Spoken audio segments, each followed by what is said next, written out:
Hello and welcome to economics on the move. Economics on the move पे जो last discussion हमने किया था इकोनॉमिक डिस्कशंस के टॉपिक में, वो बॉन्ड था और बॉन्ड को डिस्कस करना इसलिए ज़रूरी था ताकि आप बेसिक चीज़ें बॉन्ड की समझ जाएं। नेक्स्ट जो डिस्कशन है वो हमारा सॉवरेन गोल्ड बॉन्ड है, यानी हमने अभी गोल्ड के ऊपर भी डिस्कशन किया कि गोल्ड की वैल्यू फॉल क्यों कर रही है। उसके बाद हमने गवर्नमेंट बॉन्ड के बारे में बताया कि गवर्नमेंट बॉन्ड क्या होते हैं। अब हम एसजीबीज यानी सॉवरेन गोल्ड बॉन्ड क्या है, उसकी क्या सिग्निफिकेंस है, उस पर बात करना चाहते हैं। ये इंपॉर्टेंट डिस्कशन होगा, सो मैं रिक्वेस्ट करूंगा कि आप एंड तक देखिए। साथ ही साथ आप लोगों में से जो लोग पहली बार हमारे चैनल को देख रहे हैं, आई रिक्वेस्ट कि आप हमारे चैनल को सब्सक्राइब करिए, साथ ही साथ शेयर करिए, वीडियो को लाइक भी करिए और एंड तक देखिए। अगर आपको कोई कमी लगती है, कोई पॉजिटिव चीज़ है तो आप ज़रूर कमेंट करिए। तो चलिए स्टार्ट करते हुए देखते हैं कि सॉवरेन गोल्ड बॉन्ड क्या है। सो सॉवरेन गोल्ड बॉन्ड की अगर हम बात करें तो देखिए सॉवरेन गोल्ड बॉन्ड क्या होता है। सॉवरेन गोल्ड बॉन्ड या फिर एसजीबी जिसको मैं बार बार बोल रहा हूं, are the government securities denominated in gram of gold. अभी तक देखिए जब हम फाइनेंशियल सिक्योरिटीज या फिर फाइनेंशियल पेपर की बात कर रहे थे तो मैंने उसमें एग्जाम्पल कुछ दिया था, उसके बारे में कुछ आपको बताया था कि वो एक कागज़ का पन्ना होता है। कागज़ के पन्ने को सरकार इशू करती है या फिर कोई प्राइवेट कंपनी या फिर कॉरपोरेशन इशू करते हैं और जो इन्वेस्टर होते हैं वो उस कागज़ का पन्ना लेके सरकार को या फिर उस फला इंस्टीट्यूशन को पैसा दे दिया करते हैं। यहाँ पे एक्चुअली फ़र्क सिर्फ इतना हो जाता है और इसका नाम सॉवरेन गोल्ड बॉन्ड इसलिए है कि यहाँ पे इन्वेस्टमेंट जो होता है वो गोल्ड में होता है, लेकिन ये फिजिकल फॉर्म में गोल्ड में नहीं होता है, बल्कि यहाँ पे भी फाइनेंशियल पेपर ही होते हैं और ग्राम ऑफ गोल्ड के टर्म्स में इन्वेस्टमेंट होता है कि यानी यहाँ पे जो वैल्यू होती है वो 1 ग्राम ऑफ गोल्ड के वैल्यू की तरीके से होती है। आगे डिस्कस करेंगे तो बात और क्लियर होती जाएगी।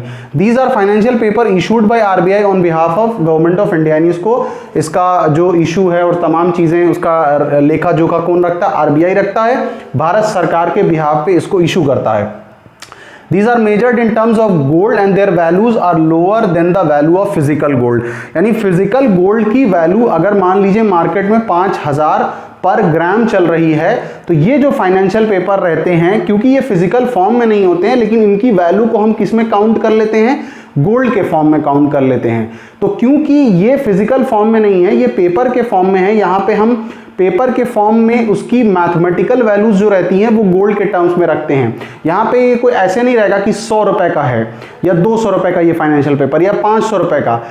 जो भी 1 ग्राम ऑफ गोल्ड की वैल्यू आएगी वो 1 ग्राम ऑफ गोल्ड की वैल्यू के हिसाब से रहेगी। जैसे मान लीजिए कि 1 ग्राम ऑफ गोल्ड की वैल्यू 4000 है तो 4000 ऑफ 1 ग्राम ऑफ गोल्ड की वैल्यू के हिसाब से ये फाइनेंशियल पेपर आरबीआई इशू करेगा। अब आपको 1 ग्राम लेना है तो आप 4000 दोगे, आपको 10 ग्राम लेना तो आप 40000 लोगे, इस तरीके से होता है।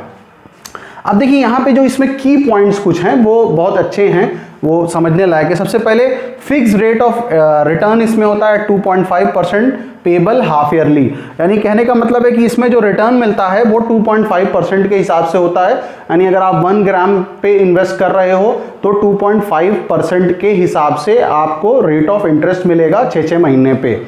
उसके बाद क्या है कि SGB is free from issue like making charges and purity in case of gold in jewellery form. अब देखिए होता क्या है कि अगर मान लीजिए कि 1 ग्राम ऑफ गोल्ड फिजिकल फॉर्म में सुनार की दुकान पे आप लेने जाओगे तो वो 5000 बोलेगा, उसके बाद उसकी मेकिंग चार्जेस 200-300 रुपये रख लेगा। यहाँ पे मेकिंग चार्जेस कुछ नहीं होता है, यहाँ पे सीधे सीधे है कि 1 ग्राम ऑफ गोल्ड की वैल्यू ये है। यानी अगर आपको 1 ग्राम ऑफ गोल्ड एसजीबी के फॉर्म में लेना है तो जैसे मैंने कहा कि मान लीजिए कि 1 ग्राम ऑफ गोल्ड एसजीबी के फॉर्म में 4000 चल रहा है तो आप 4000 देके वो फाइनेंशियल पेपर ले लोगे जिसके ऊपर मेंशन रहेगा कि ये financial paper 1 gram of gold 4000 के बराबर है। उसमें मेकिंग चार्ज और ये तमाम चीज़ों का कोई चक्कर नहीं होता है। लो रिस्क इन्वेस्टमेंट, इसमें इन्वेस्टमेंट में रिस्क नहीं है, रेट ऑफ रिटर्न फिक्स होता है और फिजिकल वैल्यू की तरीके से उसकी इतनी हाई प्राइस भी नहीं होती, प्राइस भी लो होती है। Next, gold bond don't have any storage और होल्डिंग कॉस्ट। ये भी एक अच्छी चीज़ है कि अगर आप गोल्ड रखते हो तो गोल्ड के साथ प्रॉब्लम ये है कि बैंक में आपको एक लॉकर लेना पड़ेगा। लॉकर के साथ साथ आपको लॉकर लेने के साथ साथ वहाँ पे जब आप अपने गोल्ड को रखोगे तो बैंक को आप सर्टेन अमाउंट ऑफ चार्जेस वगैरह पे करना पड़ेगा।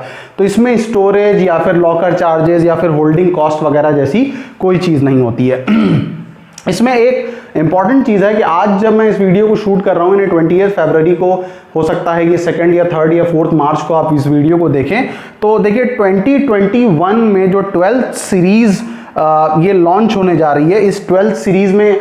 और ये एक बात और बता देता हूँ कि सॉवरेन गोल्ड बॉन्ड सरकार 2015 नवंबर से इशू कर रही है, यानी इस फॉर्म में सरकारें जो पैसा ले रही है, सेंट्रल गवर्नमेंट पैसा को इकट्ठा करने का जो सरकार का तरीका होता है बॉन्ड में हमने देखा, तो सॉवरेन गोल्ड फॉर्म बॉन्ड के फॉर्म में जो पैसा इकट्ठा करने का तरीका स्टार्ट किया नवंबर 2015 से, और ये 12वीं टाइम इस तरीके से स्टार्ट किया जा रहा है। 1 मार्च से ये इशू होगा और पर ग्राम की कॉस्ट रखी गई है 4662 रुपया, 4662।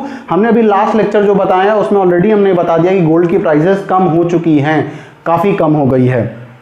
If you will apply online, एक और चीज़ इसमें यहाँ पे SBI ने जो अपने मेंशन किया वो ये है कि SBI के थ्रू अगर आप इन्वेस्टमेंट कर रहे हो और ऑनलाइन अगर इन्वेस्ट कर रहे हो तो 50 रुपीज़ का डिस्काउंट है, यानी वो 4662 जो है 4662 ये डिडक्ट होके 4612 पर ग्राम आपको इन्वेस्ट करना पड़ेगा अगर आप ऑनलाइन पेमेंट कर रहे हो। तो ये तो था सॉवरेन गोल्ड बॉन्ड, उसके कुछ की पॉइंट्स डिस्कस किए। इसमें कुछ और चीज़ें हैं कि इसको कौन इशू करता है, किस तरीके से होता है, उन तमाम चीज़ों पे भी हम और चर्चा कर ले रहे हैं। ओके, सो सॉवरेन गोल्ड बॉन्ड यानी SGBs को हमने देखा कि किस तरीके का सिक्योरिटी होता है, फाइनेंशियल पेपर है जो कि भारत सरकार इशू करता है, इसके अपने क्या सिग्निफिकेंस है उस पर भी हमने बात किया। अब यहाँ पे देखिए कि इसमें इन्वेस्ट करने का क्या तरीका है, कैसे इन्वेस्ट किया जाता है, किस अमाउंट में इन्वेस्ट किया जाता है। तो अगर एक मिनिमम है तो मिनिमम जो इन्वेस्टमेंट होता है वो 1 ग्राम ऑफ गोल्ड से शुरू होता है। जैसे अभी मैंने 4662 की प्राइस बताई है कि 4662 रुपए में इशू होने जा रहा है, यानी 1 ग्राम ऑफ गोल्ड का अगर आप पेपर लेंगे तो आपको 4662 रुपए इन्वेस्ट करना होगा। मैक्सिमम 4 kg फॉर इंडिविजुअल, यानी 4 किलो के एक तरीके से गोल्ड में इन्वेस्टमेंट आप कर सकते हैं। मैं शुरू में बता चुका हूं कि ये फिजिकल नहीं होता है, ये फाइनेंशियल पेपर के तौर में होता है जिसकी वैल्यू गोल्ड के टर्म्स में लिखी रहती है। हिंदू अनडिवाइडेड फैमिली 4 kg तक कर सकती है। ट्रस्ट वगैरह अगर कोई है तो वो 20 kg तक कर सकता है, यानी 20 kg गोल्ड के टर्म्स में, गोल्ड के नंबर्स में वो इस सॉवरेन गोल्ड बॉन्ड में इन्वेस्टमेंट कर सकता है। पेमेंट करने का जो तरीका होता है कि अगर 20,000 तक आप कैश में पेमेंट कर सकते हो, उसके बाद आप चेक में कर सकते हो, फिर डिमांड ड्राफ्ट है और इलेक्ट्रॉनिक फंड ट्रांसफर, यानी 20,000 से ऊपर अगर आपको करना है तो फिर आपको बैंकिंग मोड को या बैंकिंग के रास्तों को अपनाना पड़ेगा। अब ये मिलता कहाँ से सॉवरेन गोल्ड बॉन्ड में, अगर आप इन्वेस्ट करना चाहते हो, आप इंटरेस्टेड हो, तो these are issued through offices और बैंक्स ऑफ नेशनलाइज्ड बैंक, यानी जो भी नेशनलाइज्ड बैंक होते हैं, जैसे मान लीजिए कि SBI है, PNB है, बैंक ऑफ बड़ौदा, इस तरीके के बैंक से आप ले सकते हो। Scheduled private and foreign bank, private और फॉरेन बैंक से भी सॉवरेन गोल्ड बॉन्ड इशू किए जाते हैं। पोस्ट ऑफिसेज जो होती हैं, ये डाक विभाग जो होते हैं, वहां से भी जाके आप इन्वेस्टमेंट कर सकते हो। तो यहां से भी जब इन्वेस्टमेंट करोगे तो इसलिए कैश की पॉसिबिलिटी है कि इन जगहों पे आप जा रहे हो, आपने लिया और आपने 20,000 कैश में पेमेंट कर दिया। Stock holding corporation of India limited से भी कर सकते हो, and the authorised stock exchange either directly और थ्रू एजेंट, यानी स्टॉक मार्केट वगैरह के थ्रू भी आप इसका पेमेंट कर सकते हो और अपना सॉवरेन गोल्ड बॉन्ड में इन्वेस्टमेंट कर सकते हो।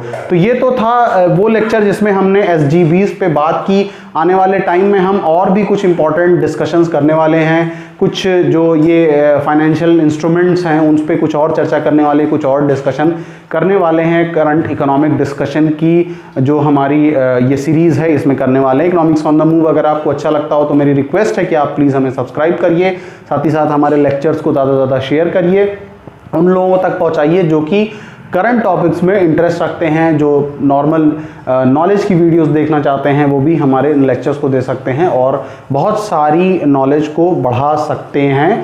तो तब तक के लिए I will request from everyone to just check it out all the videos of economics on the move. So stay blessed guys and keep on watching economics on the move. Thank you.